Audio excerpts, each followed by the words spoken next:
സർവീസിൽ നിന്നും വിരമിച്ച പാലക്കാട് വിക്ടോറിയ കോളേജ് പ്രിൻസിപ്പലിനെ ശവക്കല്ലറ പണിത് ക്രൂരമായി അവഹേളിച്ച സംഭവത്തിൽ ഞെട്ടൽ മാറാതെ പ്രിൻസിപ്പളും കുടുംബവും.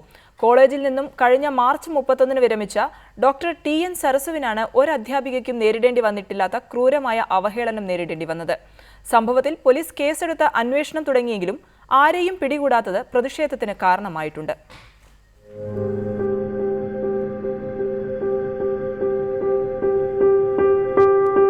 മാർച്ച് 31 ഒരധ്യാപികയും നേരിടേണ്ടി വന്നിട്ടില്ലാത്ത അവഹേളനത്തിന് അന്ന് സർവീസിൽ നിന്നും വിരമിക്കേണ്ടിയിരുന്ന Victoria college principal doctor T N. Sarasu ഇരയായത്.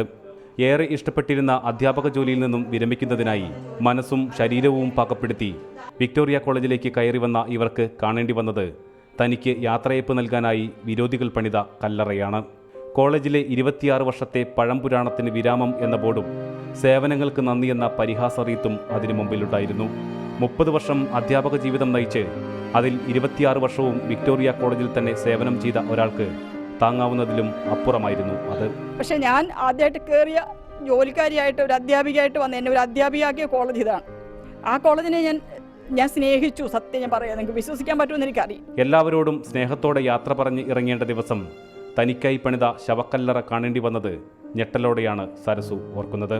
കോളേജിലെ നിയമങ്ങൾ നടപ്പിലാക്കിയതിൻ്റെ വിരോധം തീർക്കാൻ SFIയും ഇടതുപക്ഷ അധ്യാപക സംഘടനയും കൂടി ചേർന്നാണ് ഇത് ചെയ്തതെന്ന് ഇവർ ആരോപിക്കുന്നു. എനിക്ക് മോഹപരിചയം പോലും ഉണ്ടെന്ന് തോന്നാത്ത ചില കുട്ടികളുടെ പേരും കൂടി ഇതിനകത്ത് പറഞ്ഞു കേൾക്കുന്നുണ്ട്. അവരെല്ലാവരും SFIക്കാരാണ്. പക്ഷേ കുട്ടികൾ മാത്രമാണ് ഇതിൻ്റെ പിന്നിലെന്ന് ഞാൻ വിചാരിക്കുന്നില്ല. ഒരു ഇടതുപക്ഷ അധ്യാപക സംഘടന AKGCTക്കാർ തന്നെയാണ് ഇതിൻ്റെ പിന്നിലുള്ളത്. സംഭവത്തിൽ പാലക്കാട് നോർത്ത് പോലീസ് കേസെടുത്ത് അന്വേഷണം ആരംഭിച്ചിട്ടുണ്ടെങ്കിലും ആരെയും പിടികൂടാനായിട്ടില്ല.